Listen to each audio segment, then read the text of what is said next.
저는 오늘 아침에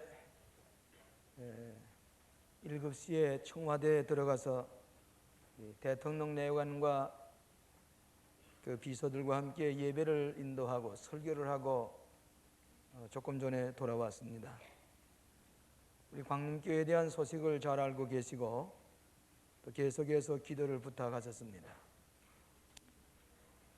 요 옆에 성수대교 사건이 일어났을 때에 국무총리와 대통령이 함께 마주 앉아서 손을 붙잡고 국무총리가 기도를 하고 그 다음에는 대통령이 함께 기도해서 하나님의 궁유를 기다리는 기도를 드렸다는 말씀을 들었습니다.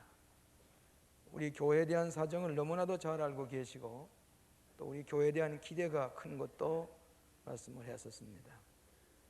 어저께는 갑자기 국무총리실에서 저를 불러서 처음에는 제 감독실로 국무총리께서 찾아오시겠다고 그래서 제가 가보겠습니다. 그래서 가서 국무총리실에서 여러 가지 국정에 대한 말씀을 듣고 제가 기도를 해드리고 돌아왔습니다.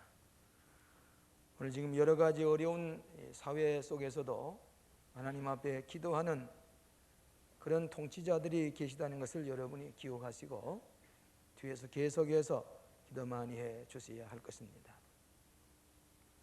하나님의 말씀은 살아있는 약속의 말씀입니다. 우리는 그 말씀을 믿기 때문에 그 약속의 말씀이 우리에게 믿는 자에게 축복으로 임하게 되는 것이 하나님의 말씀입니다. 우리 개신교는 말씀의 종교라고 그럽니다. 성서 중심의 종교라고 그럽니다. 특별히 감리교회는 성서 제일주의입니다. 다른 교리를 얘기하기 전에 성경을 온전히 믿는 종교가 기독교 중에 감리교회입니다. 그리고 전통을 중요시하고 이성과 체험을 중요시하는 것이 감리교회인데 먼저 이 성경이 위주의 종교가 우리 감리교회입니다. 요한 웨슬리 선생은 말씀하시기를 나는 한 책의 사람이 되기 원한다 그랬습니다. 그 책은 곧 성서의 말씀입니다. 여러분 잘 아시는 대로 1938년 5월 24일 저녁 8시 45분에 올도스교회에서 집회 중에 마음이 뜨거워진 것은 단순한 감상적인 어떤 그 정서적인 그런 변화만이 아니라 그가 올도스교회에 오기 전에 베드로 전후서를 읽었고 시편 130편을 읽는 가운데서 많은 은혜를 받고 그 예배에 참석하셨다가 마틴 루터의 로마인서 주석을 읽을 때 그 가슴이 뜨거워졌다고 말하고 있습니다.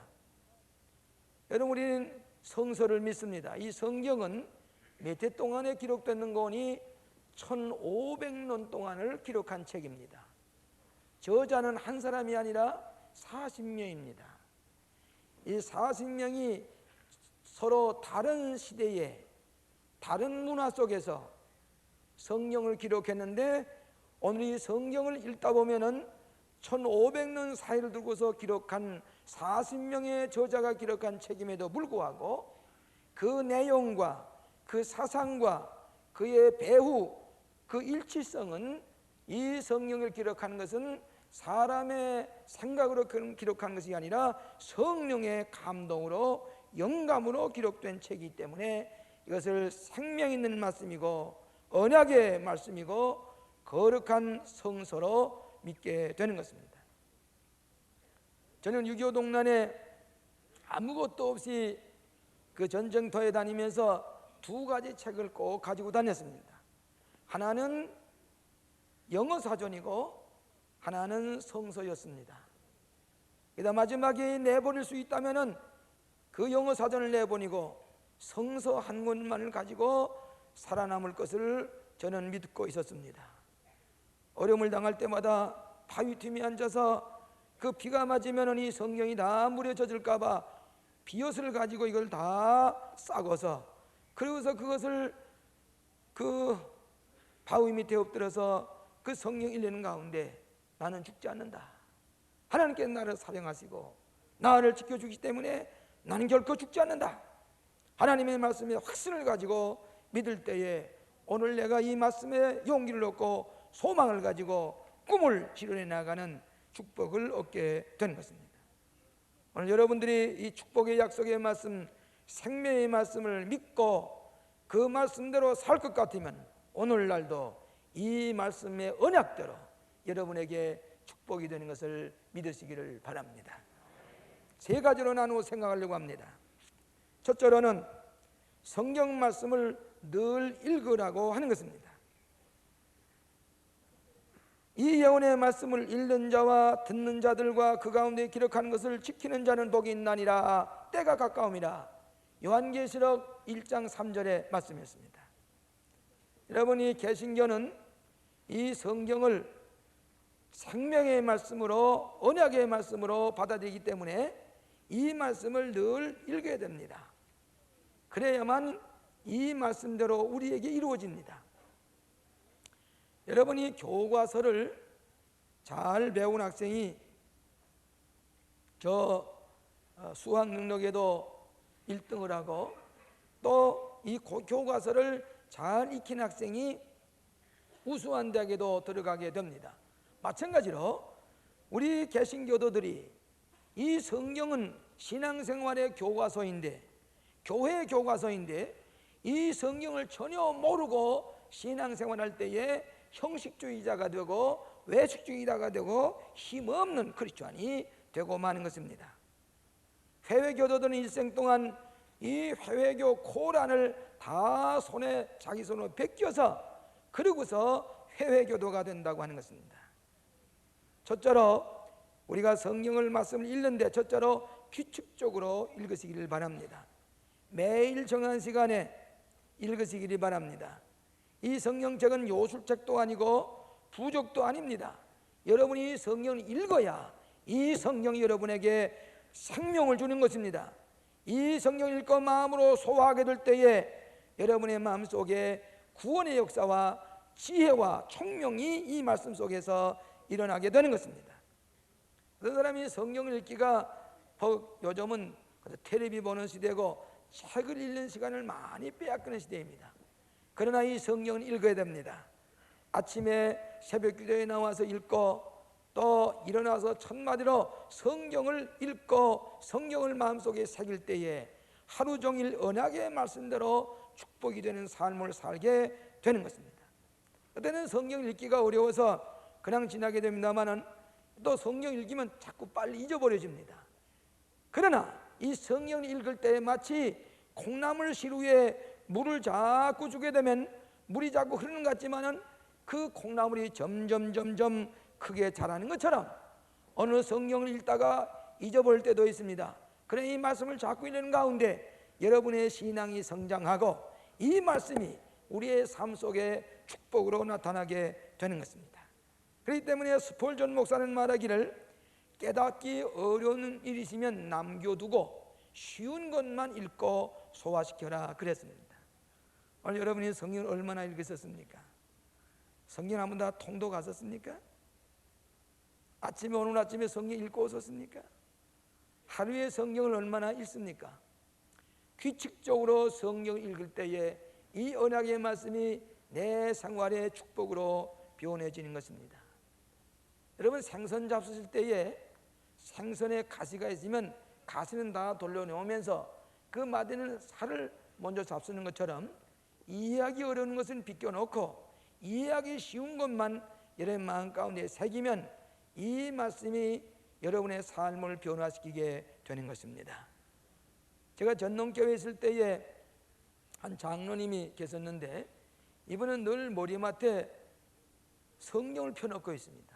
아침에 일어나서 눈을 뜨게 되면 성경을 읽다가 일을 시작을 합니다. 그리고 저녁에는 들어와서 성경 읽다가 그리고 주무십니다. 시작이 성경이요 삶의 끝마치는 것이 성경입니다. 그렇기 때문에 그 삶이 얼마나 아름답고 풍요로운지 알 수가 없습니다. 그러므로 여러분의 성경을 습관적으로도 좋습니다. 규칙적으로 성경을 매일 읽는 사람은 그 말씀의 언약의 말씀이 여러분에게 축복으로 변해진 것을 믿으시고 규칙적으로 성경을 읽으시기를 바랍니다. 두 번째로는 기도하는 마음으로 읽으시기 바랍니다. 다른 책과 다릅니다. 성경은 문학서성만도 아닙니다. 소설도 아닙니다. 역사도 아닙니다. 신문과 같이 읽어서도 안 됩니다. 성령의 감동으로 쓰여진 것이기 때문에 성령이 내 마음 가운데 임하시도록 기도하는 마음으로 읽을 때에 2000년 전 3000년 전에 진 이 성령의 말씀이지만 이 말씀이 내 생명과 일치가 되어서 큰 은혜의 역사가 일어나게 되는 것입니다. 그렇기 때문에 성경을 기도하는 마음으로 읽어야 됩니다. 제가 미국에 유학 시절에 제일 기다려지는 것이, 그때만 해도 1968년도 9년도니까 미국 왕래가 어려울 때입니다. 전화하기도 어려울 때입니다. 그런데 아내의 편지가 그렇게 기다려집니다. 집의 소식이 궁금하고 자녀들의 생각이 나고, 그래서 그 아내의 편지를 기다리다가 아내의 편지가 오게 되면 그렇게 기쁠 수가 없어요. 그 편지 읽는 가운데 아내의 마음이 이렇고 자식들이 이렇게 지나고 교회가 이렇다는 얘기일 때에 그 아내를 만난 것과 같습니다. 인격적으로 만난 것과 같습니다.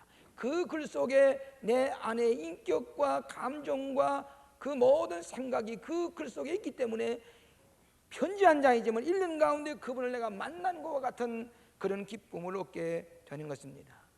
마찬가지입니다. 여러분이 기도하는 마음으로 이 성령일 때에 예수님께서 여러분에게 찾아오셔서 말씀하시는 것 같은 그런 감격과 기쁨을 누릴 수가 있기 때문에 이 성령 말씀은 생명의 말씀이라고 하는 것입니다. 세 번째로는 예수님을 찾는 마음으로 읽어야 합니다. 이 성령 말씀 속에서 예수님을 발견해야 됩니다. 그래서 마틴 루터가 말하기를 성경은 어린아기를 싼 보자기와 같다 그랬습니다. 여러분, 예수님의 인격을 여기서 찾아 만나셔야 됩니다. 이것이 성경입니다. 저는 작년에 에즈베리 신학교에서, 용서하십시오, 명예학위를 받으러 오라는 편지가 왔습니다. 아주 얼마나 영광된 말씀인지 모릅니다. 이런 편지가 왔는데 이 편지를 뜯어보지 아니하고 그대로 있으면 이 성경의 내용이 이 편지의 내용이 뭐인지 모릅니다. 기쁜 소식이 있습니다. 나에게 큰 축복되는 말씀이 있습니다. 이 성경 읽지 않은 사람은 이 병지 봉투만 가지고 다니는 것과 마찬가지입니다. 이 성경 읽지 않은 사람은 하나님께서 온 편지를 봉투만 가지고 하나님께서 나에게 편지 주셨는데 그와 마찬가지입니다. 그러나 이 편지를 주신 것을 우리가 이걸 펴서 읽게 될 때에 이 속에 장문의 내용을 볼 때 나에게 이런 축복을 주시고 나에게 명예학위를 준다고 이렇게 감사합니다 그 약속을 기다리다가 마침내 가서 만나면 그 놀라운 영광스러운 축복을 얻게 되는 것과 마찬가지입니다.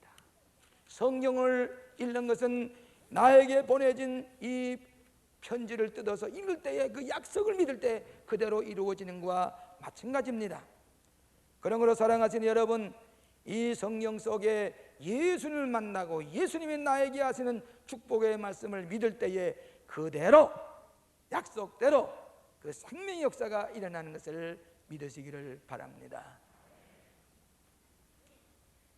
네 번째로는 순종하는 마음으로 읽어야 됩니다.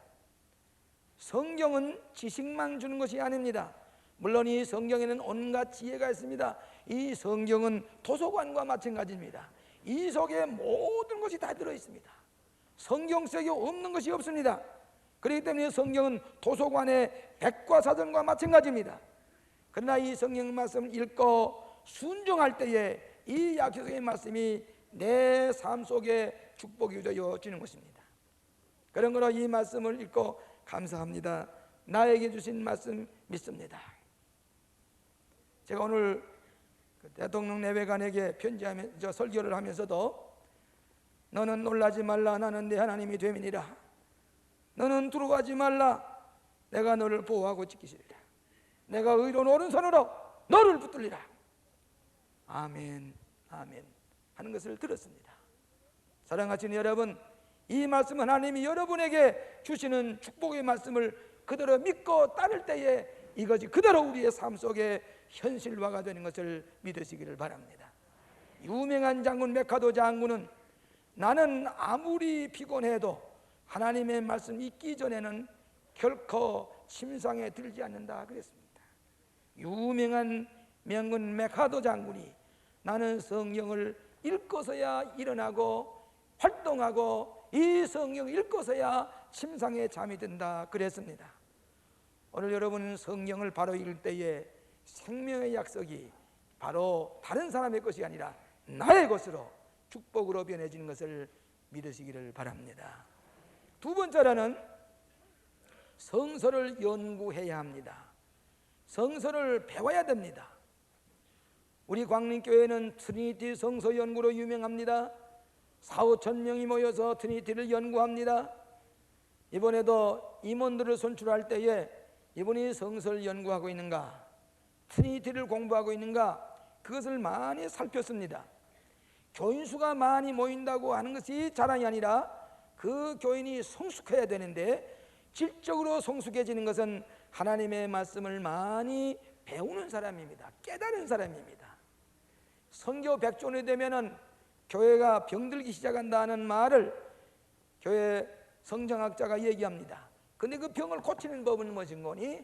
성경을 많이 연구하고 성경 말씀을 많이 배우는, 거기에 이 병을 예방하고 병을 치유할 수가 있게 되는 것입니다. 아까 말씀드린 대로 이 고3 학생, 수학 능력을 치르는 학생은 아무리 부교재 아무리 많이 따려도 소용없습니다. 원교과서를 바로 알아야 만드는 것처럼 오늘 교회에 모든 행사도 많습니다. 각가지 여러 프로그램도 많습니다. 프로젝트 많습니다. 그렇지만은 이 성경을 알기 전에는 이것들이 다 무모한 것이 되고 맙니다. 그런 거로 이 성경을 바로 연구를 하라고 하는 것입니다. 아브라함 링컨은 하나님께서 우리에게 주신 최대의 선물이 있다면 그것이 바로 성경이다 그랬습니다. 조지 워싱턴은 성서 없이는 세계와 나라를 바로 다스릴 수가 없다.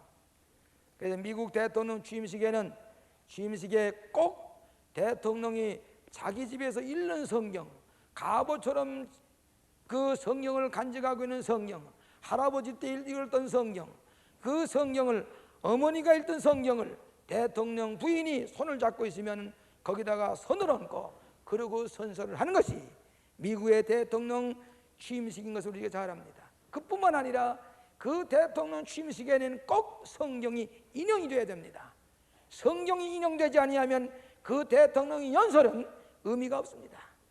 그래서 그가 제일 좋아하는 성경 구절을 인용해가면서 대통령은 꼭 연설하는 것을 보아서 이 생명의 말씀은 진리의 말씀이기 되기 때문에 이 말씀을 통해서 나라의 앞길을, 대통령의 앞길을 인도해 달라고 말씀 가운데서 간구하는 것을 알 수가 있습니다.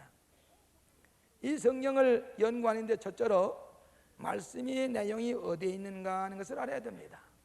하나님의 창조의 말씀은 어디에 있는가? 창조의 말씀은 창세기에 있습니다. 또 타락에 대한 내용은 어디에 있는가? 그것은 창세기 3장에 가서 있습니다. 또 십계명은 어디에 있는가? 십계명은 출애굽기 20장에 가서 있습니다. 신약에 와서 사랑장, 바울의 사랑의 창가는 어디에 있는가? 고린도전서 13장에 있습니다. 믿음장은 어디에 있는가? 히브리서 11장에 가 있습니다. 부활장은 어디에 있는가? 고린도서 15장에 있습니다. 이렇게 성경이 어디에 있느냐 하는 것을 알아야 됩니다. 산상수훈을 읽는데 창세기에 와서 왔다 갔다 하면서 그러면 성경을 잘 모르는 겁니다. 그래서 성경을 안다고 할 때는 이 성경이 어디에 있나 하는 것을 바로 알아야만이, 그래서 성경을 깨닫는 것입니다. 두 번째로는 말씀의 뜻을 알아야 됩니다. 그 말씀이 나에게 무슨 뜻이 있느냐 하는 것입니다. 아브라함이 100세에 이삭을 낳았다는 말은 무슨 뜻이냐? 100세에 난 할아버지, 90세에 난 할머니가 인간의 힘으로는 도저히 아기를 낳을 수가 없지만은, 인간의 불가능이지만은 하나님께서 가능하게 했다고 하는 하나님의 권능의 역사, 인간의 생명도 하나님이 자기 의사대로 이 생명이 탄생하기도 하시고 생명이 자라기도 하신다고 하는 그런 뜻을 우리가 깨달아야 됩니다. 이스라엘 백성은 왜 40년 동안 광야 생활하면서 출애굽을 해서 가나안 땅에 갔는가? 와 바벨론 70년 동안 포로 생활했는가? 탕자의 비유는 무엇을 말하는가? 그 뜻을 바로 알아야만이 성경을 연구한 그런 힘을 얻게 되는 것입니다. 세 번째로는 말씀의 진리를 파악해야 됩니다. 계시의 말씀입니다. 영원 불변한 하나님의 생명의 말씀, 진리의 말씀은 캐논, 자로 잰다는 말입니다. 이 성경을 가지고 라틴 말로 캐논이라 그럽니다. 캐논이란 말은 이 진리를 자로 재는 것처럼 진리의 표준, 삶의 표준이라는 말입니다. 저는 북한에서 공산 지하에 있을 때에 유일한 위로는 성경 말씀밖에 없습니다. 아무리 공산주의의 성전을 들어봐도 소망 없습니다. 그래서 이불 속에서 저 서울중앙방송에서 주일날 아침에 설교하는 것을 겨우겨우 들어가면서 그 성경을 읽는데 출애굽 같은 걸 읽지 못하게 합니다. 저는 공부를 하다가 일기 속에 이 성경 얘기를 하면서 출애굽을 쓰면서 출애굽의 얘기를 쓰면서 모세가 이스라엘 백성 인도하는 것처럼 우리에게 영적 지도자를 보내달라고 공산 지하에서 일기에 그렇게 썼습니다. 그래서 공산당에 들켜났습니다. 나중에 제가 그것 때문에 얼마나 수모를 받았는지 알 수가 없습니다. 왜? 하나님 말씀은 진리이기 때문입니다. 그러니까 대통령께서 얘기를 하시는데 뉴욕의 북한 대표들이 뉴욕 와싱턴인가요? 호텔에 머물게 되는데 올 여비가 없어서 여비까지 보내달라고 그러더라고요. 북한 대표들이 여비까지 보내달라고 그러고 호텔비까지 다 물어달라고. 그래서 미국에서 여비 다 보내주고 비행기표 사주고 그리고 호텔값도 다 물어줘가지고 북한 대표들이 와서 그 아주 대화를 하고 회담을 한 다음인데 뭡니까? 지상 낙원을 만든다고 하는 이렇게 자존심도 없이 이렇게 가난하게 살 수밖에 없는 것은 진리를 외면했기 때문입니다. 그러나 그 속에서 진리의 말씀을 붙들고 기도하고 이대로 될 것을 믿을 때에 그대로 됐습니다. 진리를 알지니 진리가 너희를 자유케 하리라. 진리의 말씀에서 살아갈 때에 우리는 온전한 자유와 온전한 하나님의 은총을 경험하게 되는 것입니다. 네 번째로는 적용하도록 배워야 됩니다. 삶과 관계성이 있는 말씀이 되어야 됩니다. 성경 말씀은 종과 죄의 노예 생활에서부터 하나님의 아들이 되고 하나님과 관계를 맺음으로 말미암아 나는 새로운 존재가 되는 것을 이 성경을 가르치고 있습니다. 그래서 우리가 대학교만 가기만 하면 모든 문제가 해결될 줄 알지만은 미국의 예일 대학교의 윌리엄스 라일 필립스라는 사람이 이렇게 얘기를 했습니다. 남녀 학생들에게 대학이 교육이 필요한 것은 나는 안다. 그러나 성서 없는 대학 교육보다 대학 과정이 없는 성서 교육이 더욱 가치 있는 교육이라는 것을 나는 믿는다. 대학 과정을 배우지 않아도 성경을 바로 알게 되면은 이것이 생명 있는 말씀이기 때문에 이것 때문에 참된 교육이 된다고 그 유명한 교수가 얘기를 했습니다. 성서를 깊이 연구한 사람은 위대한 인물이 됩니다. 여러분 도스토옙스키가 시베리아에 유형을 갔을 때에 신약 성경만 18번을 반복해서 읽었습니다. 그런 가운데 그가 가라마조프의 형제라고 하는 유명한 소설을 듣고 죄와 벌이라는 유명한 소설을 썼습니다. 오늘 많은 사람들이 성경을 바로 연구한 사람이 세계를 지배하는 위대한 인물인 것을 알아야 합니다. 마지막으로 성서의 말씀을 실천해야 됩니다. 성서는 지식으로만 머물러 있으면 안 됩니다. 그렇기 때문에 성서를 통한 신학이 지식으로만 머물러 있으면 그 신학은 인간을 구원하지 못합니다. 하나님의 말씀을 내 생활 속에 실천하게 될 때에 그 말씀을 우리가 읽고 변화 과정이 일어나야만 되는 것입니다. 그래서 여기 본문의 말씀에 보면은 16절에 모든 성경은 하나님의 감동으로 된 것으로 교훈과 책망과 바르게 함과 의로 교육하기에 유익하니 이는 하나님의 사람으로 온전케 하며 모든 선한 일을 행하기에 온전케 하려 함이니라. 오늘 하나님의 말씀을 실천에 옮길 때에 갖가지 은혜가 임합니다. 첫째로는 하나님의 말씀을 실천한 사람은 개인의 삶의 변화가 일어납니다. 말씀의 씨앗이 우리 마음 가운데 심어지고 그 말씀대로 실천할 때에 그때 내 삶에 큰 변화가 일어납니다. 그렇기 때문에 이게 축복입니다. 여러분 아침에 신문이라든지 텔레비라든지 이것을 먼저 읽고 보게 되면 하루 종일 그것이 나를 지배합니다. 그렇지만은 아침에 제일 일찍 나서 성경 말씀을 읽게 될 것 같으면 눈동자같이 지키시고 주의 날개의 그늘 아래 감추사 나를 앞지 않은 악인과 나를 애워싸는 극히 원수에게서 벗어나게 하옵소서. 하나님께 나를 눈동자같이 보호하시고 나를 암탈기 병아리를 모두 품어주신다는 약속의 말씀입니다. 아멘. 오늘도 그 말씀을 믿고 살아갈 때에 우리의 삶에 큰 변화가 일어나는 것을 믿으시기를 바랍니다. 두 번째로는 우리의 가정을 변화시킵니다. 성경 말씀을 바로 읽는 사람은 우리의 가정, 자녀들 변화시키는 것입니다. 제가 한번 영국에 얼마 동안 가 있을 때에 마이클 미치라고 하는 목사님이 그 교회 목사님이신데 자기 고향에 한번 가보자고 그랬습니다.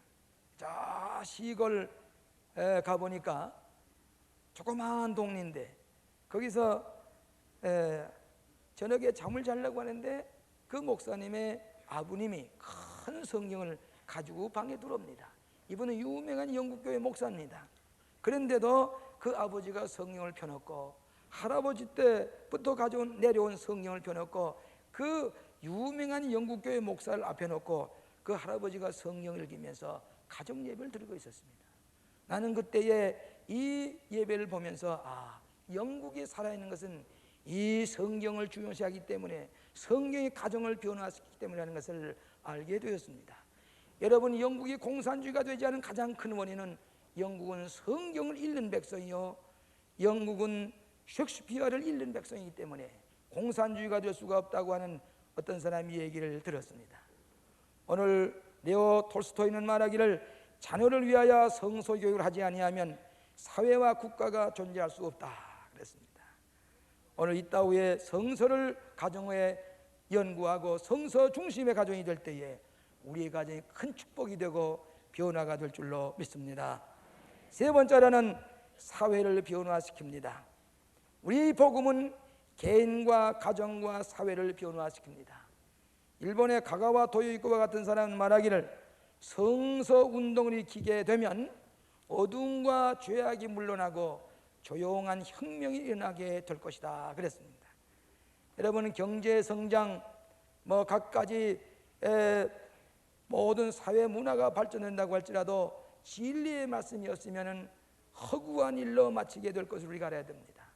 또 우리 청소년들의 마음속에 진리가 없기 때문에 마약을 하고 환각제를 마시고 담배를 피고 알코올을 하는 까닭은 그의 마음속에 진리가 없기 때문입니다. 영국이 산업혁명으로 말미암아 공상혁명이 될 뻔한 그때에 요한 웨슬리 선생이 이 성경을 영국 국민들에게 전하고 성경 읽게 할 때에 무료혁명으로 영국이 그 공산주의가 되지 아니하고 변화되는 것을 알 수가 있습니다. 지금은 대학교 총장으로 갔었습니다마는 이 현대고등학교 김재규 교장이라는 분이 계십니다. 그분은 국민학교밖에 나오지 못하는 분입니다. 그런데 대학교 총장으로 갔습니다. 이 김재규 교장이 기독교 ABC도 모르시는 분인데 현대고등학교 학생들과 처음으로 예배에 참석했습니다. 저기 앉아서 성경을 두적두적하면서 읽으면서 목사님의 설교를 들었습니다. 예배를 참석했습니다.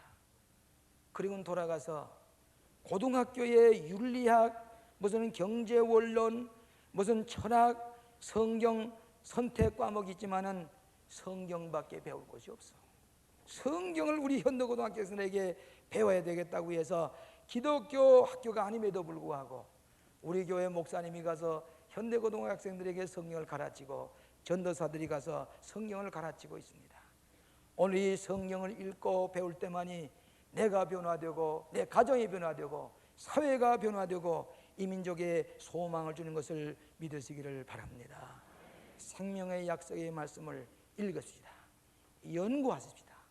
그리고 생활 속에 적용함으로 말미암아 이 언약의 말씀이 여러분과 여러분 가정에 큰 축복이 되시기를 주의 이름으로 축원합니다. 기도하십시다. 살아계신 하나님 아버지, 우리에게 이렇게 언약의 말씀, 생명의 진리의 말씀을 우리에게 허락하여 주소서하오니 감사합니다. 이 진리의 말씀 믿고 생활에 실천함으로 말미암아 이 언약대로 내 개인과 가정과 사회가 변화되고 은혜와 복을 받게 하여 주시옵소서. 우리가 크리스찬이면서도 성령을 제대로 읽지 못한 까닭에 우리가 아직도 성숙한 신앙에 이르지 못한 줄로 압니다. 오자비하신 아버지 하나님, 성령을 규칙적으로 읽고 연구하고 실천에 옮김으로 말미암아 예수님께서 우리에게 언약하신 말씀이 우리에게 축복이 되게 하여 주시옵소서. 예수 그리스도 이름으로 기도하옵나이다. 아멘.